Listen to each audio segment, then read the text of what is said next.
Hi అండి, అందరికీ నమస్కారం. నేను మీ Tejasri. Welcome back to our channel Prakriti lifestyle. ఈరోజు వీడియోలో హెల్తీ డ్రై ఫ్రూట్స్ లడ్డూని ఎలా చేసుకోవాలో చూపించబోతున్నానండి. ఈ లడ్డు చేసుకోవడానికి ఎలాంటి పంచదార బెల్లం వాడకుండా టేస్టీగా ఎలా చేసుకోవచ్చో చెప్పబోతున్నాను. ఇందులో మంచి హెల్త్ బెనిఫిట్స్ ఉండడం వల్ల పిల్లల నుంచి పెద్దవాళ్ళ దాకా రోజుకొక లడ్డు తిని మీ ఆరోగ్యాన్ని పెంచుకోండి. సో లేట్ చేయకుండా ఈ ప్రాసెస్ ఏంటో ఇప్పుడు చూసేద్దాం. దీనికోసం ముందుగా 1/2 kg వరకు ఖర్జూరాన్ని తీసుకొని వీటి లోపల ఉన్న గింజలను తీసివేయండి. ఇక్కడ నేను బ్లాక్ ఖర్జూరాన్ని తీసుకున్నానండి. నార్మల్ ఖర్జూరంతో పోలిస్తే ఇవి చాలా మెత్తగా ఉంటాయి కాబట్టి లడ్డు చేసుకోవడానికి పర్ఫెక్ట్గా ఉంటుందండి.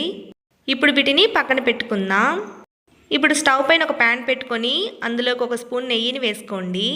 స్టవ్ని లో ఫ్లేమ్లో పెట్టి ఇందులోకి 1/2 కప్పు వరకు సన్నగా కట్ చేసి పెట్టుకున్న జీడిపప్పును వేసుకోండి.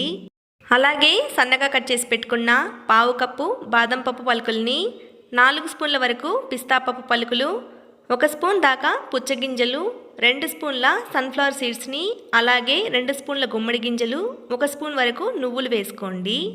నేను ఇక్కడ తెల్ల నువ్వులను వేస్తున్నానండి. బ్లాక్ నువ్వులను కూడా వేసుకోవచ్చండి.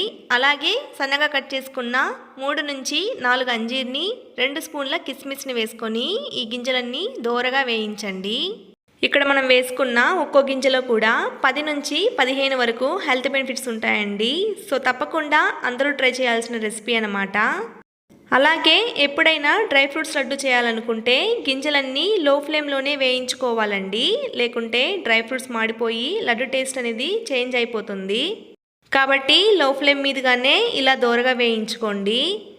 ఇలా దోరగా వేయించుకున్న తర్వాత స్టవ్ ఆఫ్ చేసుకోండి. స్టవ్ ఆఫ్ చేశాక ఇందులోకి 2 స్పూన్ల వరకు ఎండు కొబ్బరిని, అలాగే 1/2 స్పూన్ వరకు యాలకుల పొడిని వేసుకొని అన్నీ మిక్స్ అయ్యేలా ఒకసారి కలుపుకోండి. ఈ విధంగా కలుపుకున్న తర్వాత ఈ గింజలన్నీ పూర్తిగా చల్లారేంత వరకు ఈ ప్యాన్ని పక్కన పెట్టుకుందాం. ఈ గింజలు చల్లారేలోగా మనం గింజలు తీసి పెట్టుకున్న ఖర్జూరాన్ని మిక్సీ పట్టుకుందాం. ఒక మిక్సీ జార్లోకి మనం రెడీ చేసుకున్న ఖర్జూరాన్ని వేసుకొని ఇలా ఫైన్ పేస్ట్లా మిక్సీ పట్టుకోండి. ఇలా మెత్తగా మిక్సీ పట్టుకున్న తర్వాత వీటిని పక్కన పెట్టుకుందాం. ఇప్పుడు స్టవ్ పైన ఒక ప్యాన్ పెట్టుకొని అందులోకి 1 స్పూన్ నెయ్యి వేసుకొని మనం మిక్సీ పట్టుకున్న ఖర్జూరం పేస్ట్ని వేసేసుకొని ఖర్జూరం నేతిలో కలిసేలా బాగా కలుపుకోండి. స్టవ్ని లో ఫ్లేమ్లో ఉంచి 1 నిమిషం పాటు నేతిలో బాగా ఫ్రై చేసుకోండి. ఇలా చేసుకున్న తర్వాత మనం వేయించి పక్కన పెట్టుకున్న డ్రై ఫ్రూట్స్ని వేసేసి స్టవ్ ఆఫ్ చేసుకోండి. ఇప్పుడు ఈ ప్యాన్ని పక్కకు తింపుకొని ఈ డ్రై ఫ్రూట్స్ అంతా ఖర్జూరానికి పట్టేలా బాగా కలుపుకోండి. ఇలా కలుపుకున్న తర్వాత ఇందులోకి 1/2 స్పూన్ దాకా గసగసాలను వేసుకొని ఒకసారి అన్నింటినీ మిక్స్ చేసుకోండి. ఇది గోరువెచ్చగా ఉన్నప్పుడే ఇలా కొంచెం కొంచెంగా ముద్దను తీసుకొని లడ్డూలాగా చుట్టేసుకుంటే healthy dry fruits laddu ready అయిపోయిందండి. ఈ లడ్డూని రూమ్ టెంపరేచర్లో 10 రోజుల వరకు స్టోర్ చేసుకోవచ్చండి. అదే ఫ్రిడ్జ్లో అయితే నెల రోజుల వరకు స్టోర్ చేయొచ్చు.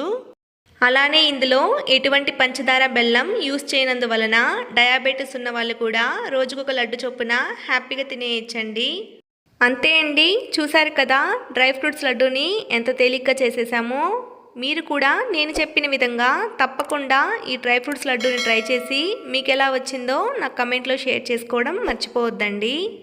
అలాగే ఈ వీడియో నచ్చినట్లయితే లైక్ చేసి సబ్స్క్రైబ్ చేసి మీ ఫ్రెండ్స్ అండ్ ఫ్యామిలీతో షేర్ చేసుకోండి.